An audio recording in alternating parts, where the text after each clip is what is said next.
بہت حرج ہے، تو یہ باتیں نہیں سمجھتی، جیسا کہتا ہوں ویسا کر، میرا کام مجھ پر چھوڑ دے، تو اپنا کام کر۔ منہ کیا تکری ہے میرا، جا کدال اور ایک ٹوکری لے کے آ۔ شاداں باہر چلی گئی۔ تھوڑی ہی دیر بعد کدال اور ٹوکری لے کر واپس آ گئی۔ لالی نے کدال اور ٹوکری سنبھال کر رحیم داد سے کہا، آ یار تھوڑی سی کھدائی کر لیں، پھر اطمینان سے روٹی کھائیں گے۔ پہلے کچھ کھا پی تو لے۔ شادہ نے اصرار کیا، کھا لیں گے، تو پہلے اپنا روز کا کام نپٹا لے، اور ہاں باہر جانا تو دروازے میں تالا ضرور ڈال کے جانا۔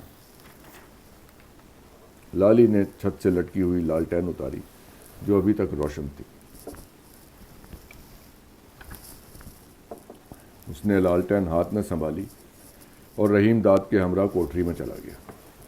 اس نے اندر سے دروازہ بند کر لیا، لالٹین کی بتی اونچی کر دی، روشنی بڑھی اور پھیلی تو فرش پر چادر سے ڈھکی ہوئی لاش نظر آئی۔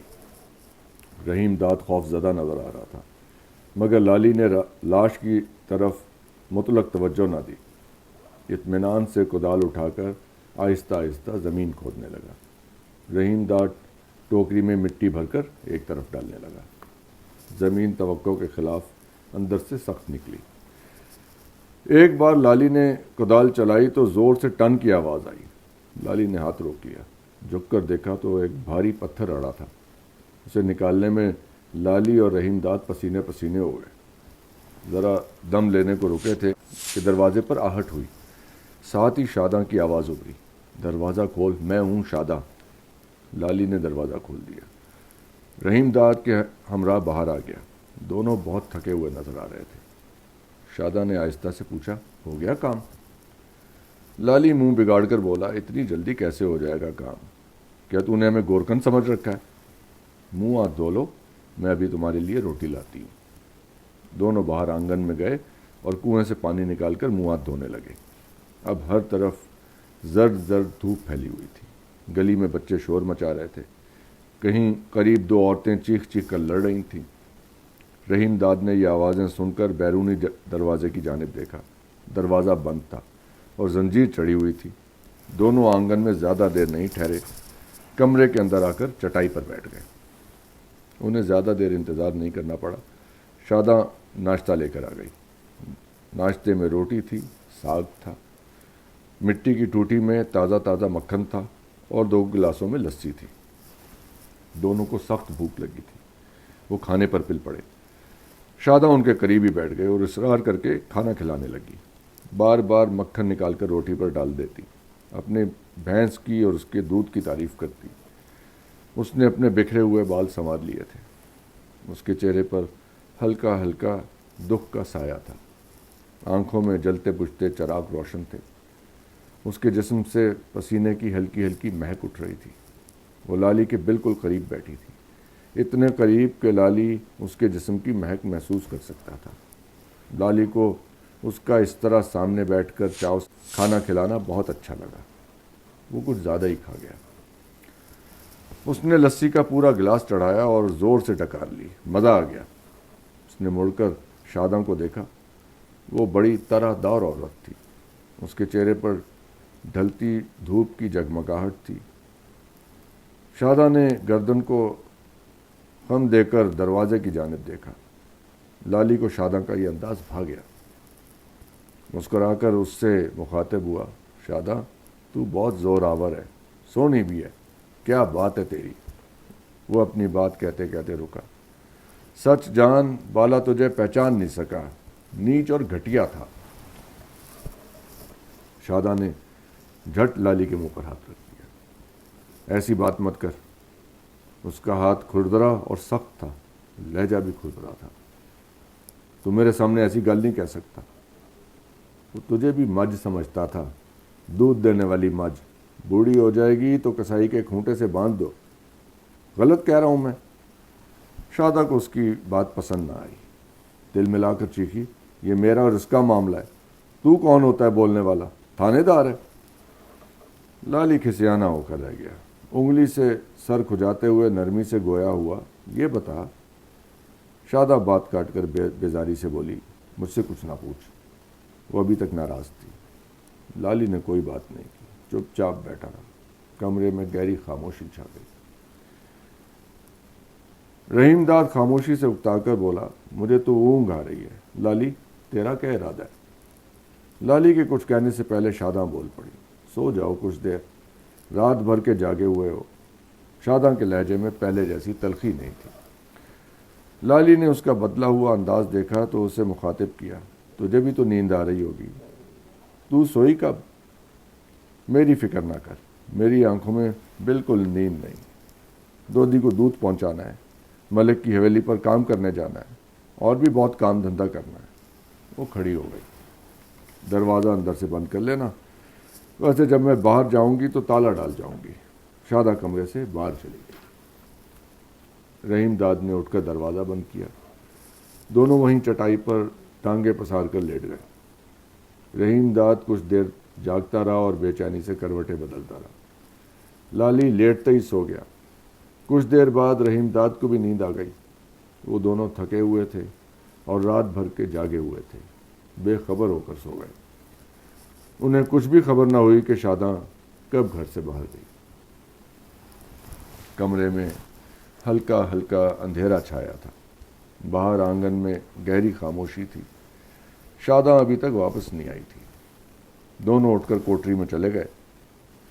دن کی دھندلی دھندلی روشنی میں کھدائی کرتے رہے۔ جب اندھیرا بڑھ گیا تو لالی نے لالٹین روشن کر لی۔ کھدائی مشکل تھی، بار بار کدال پتھروں سے ٹکرا کر پلٹ جاتی، مگر انہوں نے ہاتھ نہیں روکا۔ لالی تھک جاتا تو رحیم داد کدال سنبھال لیتا۔ دونوں باری باری ڈیوٹی بدلتے رہے۔ بہت دیر بعد دروازے پر دستک ہوئی۔ لالی نے دروازہ کھولا، سامنے شاداں کھڑی تھی۔ لالی اور رحیم داد کوٹری سے نکل کر کمرے میں آ گئے۔ انہوں نے دیکھا باہر آنگن میں اندھیرا پھیلا ہے۔ پہر رات گزر چکی تھی، گاؤں پر بھی سناٹا چھا گیا تھا۔ شاداں نے آہستہ سے پوچھا، کتنا کام رہ گیا ہے؟ ابھی بہت کام ہے، میں زمین زیادہ گہری کھودنا چاہتا ہوں، روٹی کھا لے۔ لالی آمادہ نہ ہوا، ابھی نہیں، کام ختم کرنے کے بعد۔ رحیم داد نے بھی لالی سے اتفاق کیا۔ دونوں جلد سے جلد کام نپٹا دینا چاہتے تھے۔ شاداں نے جھک کر سرگوشی کی، کدال آہستہ چلا، آواز سنائی پڑتی ہے۔ لالی نے مسکرا کر اسے چھیڑا، ڈھول بجانا شروع کر دے۔ مسکری نہ کر، میں ٹھیک کہہ رہی ہوں، مجھے ڈر لگ رہا ہے۔ تجھے ڈر بھی لگتا ہے؟ شاداں جھینپ کر رہ گئی۔ لالی نے مزید کوئی بات نہیں کی۔ وہ رحیم داد کے ہمراہ کوٹری میں چلا گیا۔ کھدائی شروع ہو گئی۔ اس دفعہ دونوں سنبھال سنبھال کر کدال چلا رہے تھے تاکہ آواز پیدا نہ ہو، مگر اس طرح کھدائی کی رفتار سست پڑ گئی۔ آدھی رات سے کچھ پہلے انہوں نے خوب گہری قبر کھود لی۔ دونوں نے لاش اٹھائی اور نیچے اتارنے لگے۔ اسی وقت شاداں دروازہ کھول کر اندر آ گئی۔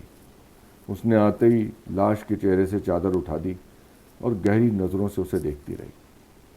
بالے کا بے جان چہرہ مٹیالہ پڑ چکا تھا، آنکھیں کھلی ہوئی تھیں اور پہلے سے زیادہ بے نور ہو گئی تھیں۔ لاش سے ہلکی ہلکی بدبو اٹھ رہی تھی۔ لالی نے شاداں کو زیادہ دیر وہاں ٹھہرنے نہیں دیا۔ اس بار شاداں نے اپنے سینے پر نہ دھوتڑ مارا، نہ چیخی، نہ روئی، چپ چاپ باہر چلی گئی۔ لالی اور رحیم داد نے اس کے جاتے ہی لاش بستر میں لپیٹ کر نیچے لڑکا دی۔ شاداں کے خون آلود کپڑے اور چھری بھی ڈال دی اور جلدی جلدی پتھر اور مٹی ڈال کر گڑھا بھرنے لگے۔ گڑھا بھرنے کے بعد جو مٹی بچ گئی وہ انہوں نے کوٹری میں پھیلا کر برابر کر دی۔ رحیم داد بالٹی میں پانی لے کر آیا۔ لالی نے کوٹری کے فرش پر پانی چھڑک دیا۔ جب ہر کام لالی کی مرضی کے مطابق ہو گیا تو وہ کوٹری کا دروازہ بند کر کے رحیم داد کے ساتھ باہر آ گیا۔ شاداں دالان میں چپ بیٹھی تھی۔ لالی نے آتے ہی کہا، فٹافٹ روٹی لا، بہت بھوک لگی ہے۔ شاداں خاموشی سے اٹھ کر کھڑی ہو گئی۔ جب وہ جانے لگی تو لالی نے ٹوکا، کل کوٹری میں لکڑیاں یا بھوسا بھر دینا اور اس میں تالا لگا دینا۔ تجھ سے یہ کام نہ ہو تو ہم دونوں کر دیں گے، فکر نہ کر، سب کام ٹھیک ٹھاک ہو گیا۔ شاداں کھوئی کھوئی کھڑی رہی، پھر خاموشی سے چلی گئی۔ موسم اچانک بدل گیا۔ رات کسی قدر گرم تھی، ہوا بھی بند تھی، فضا غبار آلود تھی۔ شاداں نے اصرار بھی کیا مگر رحیم داد اور لالی چارپائی پر نہ لیٹے۔ چارپائی دالان میں پڑی تھی، شاداں نے لا کر ڈالی تھی۔ دونوں اس پر نہ لیٹے تو شاداں خود لیٹ گئی۔ لالی اور رحیم داد جلدی سو گئے۔ صبح بہت تڑکے شاداں نے دونوں کو بیدار کیا مگر دونوں پر نیند کا غلبہ تھا۔ وہ دالان سے اٹھ کر کمرے میں جا کر سو گئے اور دیر تک بے خبر سوتے رہے۔ دن چڑھے، شاداں نے آ کر پھر انہیں جگایا۔ لالی کو اشارے سے دالان میں بلایا۔ وہ گھبرائی ہوئی نظر آ رہی تھی۔ یہ جو تیرا ساتھی رحیمے ہے، جیل سے بھاگا ہوا قیدی تو نہیں؟ لالی انکار نہ کر سکا۔ ہے تو نے اس کی جیل کی وردی نہیں دیکھی؟ اب تو بھی جیل سے بھاگا ہے؟ لالی کو تشویش ہوئی۔ تجھے کیسے پتہ چلا؟ میں ملک کی حویلی میں گئی تھی۔ لالی نے اسے اپنی بات مکمل نہ کرنے دی، بیچ میں بول پڑا۔ یہ ملک کون ہے؟ پنڈ کا لمبردار ہے، اس کا نام ملک اللہ نواز ہے۔ ملک کی حویلی میں تھانے دار بیٹھا تھا۔ لالی نے بے چین ہو کر پوچھا، تھانے دار اس کی حویلی میں کس لیے آیا تھا؟ جب سے ادھر تھانے دار لگا ہے روز ہی ملک کے پاس آتا ہے، وہ ملک کا بھائی جو ہے۔ شاداں نے قدر توقف کے بعد بتایا۔ تھانے دار کہتا تھا وہ 2 قیدی جیل سے بھاگ گئے، ابھی تک پکڑے نہیں گئے۔ پولیس ان کے کھوج میں جگہ جگہ چھاپے مار رہی ہے۔ شاداں نے لالی کے چہرے کی جانب دیکھا جس پر پریشانی چھا رہی تھی۔ اس کی گلاں سن کر میرا متھا ٹھنکا۔ مجھے جھٹ تم دونوں کی یاد آئی۔ رحیمے پر تو مجھے پہلے ہی کچھ شبہ ہوا تھا۔ تجھ سے تو تھانے دار نے کچھ نہیں پوچھا، مجھ سے کیوں پوچھتا؟ پر یہ ضرور کہتا تھا ہر تھانے میں تم دونوں کی تصویریں لگا دی گئی ہیں، پورے 2000 پکڑوانے والے کو انعام ملے گا۔ پہلے روٹی ٹکٹ دے پھر گل بات ہوگی۔ لالی کمرے میں آ گیا۔ اس نے رحیم داد کو ہر بات بتا دی۔ تھوڑی دیر بعد شاداں لسی لے آئی۔ لسی کے ساتھ رات کی باسی روٹی بھی تھی۔ شاداں اس وقت بھی ان کے قریب ہی بیٹھ گئی۔ لالی نے لسی پیتے پیتے پوچھا، بالے کے کپڑے لتے تو تیرے پاس ہوں گے؟ ایک ایک لتا لے گیا تھا، وہ اپنی ہر چیز لے گیا، جادو کر دیا تھا اس پر۔ میلے سے ڈھیروں چیزیں میرے لیے لاتا تھا، پر یہ بہت پہلے کی گل ہے۔ اس نے ٹھنڈی سانس بھری۔ وہ بات کرتے کرتے یادوں کے سہارے بہت دور چلی گئی۔ چھوڑو یہ باتیں، کام کی بات سن۔ تجھے رحیمے کے لیے قمیض اور دھوتی لانی ہے، جوتا بھی لانا ہوگا۔ جوتا تو مجھے بھی چاہیے۔ یہ سب کچھ آج ہی کرنا ہوگا۔ کوئی پوچھے تو کہہ دینا بالے کے لیے چاہیے۔ لالی نے اپنی داڑھی کے بڑے ہوئے بالوں پر ہاتھ پھیرا۔ اس پنڈ میں داڑھی مونڈنے کے لیے بلیڈ شلیڈ بھی مل جائے گا؟ یہ تو بہت بڑا پنڈ ہے، موزہ لگتا ہے، یہاں تو سب کچھ ملتا ہوگا۔ یہ پنڈ میں نائی بھی ہے، اسے بلا لاؤں؟ شاداں نے نہایت سادگی سے کہا۔ پھر سوچ کر بولی، نہیں، نائی کا یہاں آنا ٹھیک نہیں، میں نے تمہارے بارے میں کسی کو بھی نہیں بتایا۔ رحیم داد نے تاکید کی، بتانا بھی نہیں، کوئی پوچھے تب بھی نہ بتانا۔ شاداں ہاتھ ہلا کر بولی، فکر نہ کر، کسی کو پتہ نہیں چلے گا۔ وہ کھڑی ہو گئی۔ لالی نے اسے ٹوکا، جو کام میں نے بتایا ہے فٹافٹ کرنا ہے، اب تو جا۔ اس کے جانے کے بعد دونوں دیر تک بیٹھے باتیں کرتے رہے۔ آخر کمرے کا دروازہ بند کر کے فرش پر لیٹے اور سو گئے۔ دن ڈھلے، شاداں واپس آئی۔ اس نے آتے ہی لالی اور رحیم داد کو اپنی کارگزاری سنائی۔ قمیض کا کپڑا خرید کر اس نے گاؤں کے درزی کو سلنے کے لیے دے دیا تھا اور اس سے دوسرے روز سپہر تک قمیض تیار کرنے کا وعدہ بھی لیا تھا۔ جوتوں کے بارے میں اس نے بتایا کہ بدھ کو بازار میں ملیں گے۔ بازار لگنے میں ابھی 2 دن باقی تھے۔ دھوتی کے بارے میں اس نے بتایا کہ اسے بھی بازار سے خرید لے گی، البتہ وہ گاؤں کی دکان سے 1 عدد بلیڈ خرید لائی تھی۔ لالی اس کی کارگزاری سن کر بہت خوش ہوا۔ جیب سے نوٹ نکال کر بولا، میں نے پیسے تو تجھے دیے ہی نہیں تھے، بھول گیا تھا، بول کتنے دے دوں؟ وہ منہ بگاڑ کر بولی، رہنے دے اپنے روپے، رکھ لے، آگے کام آئیں گے۔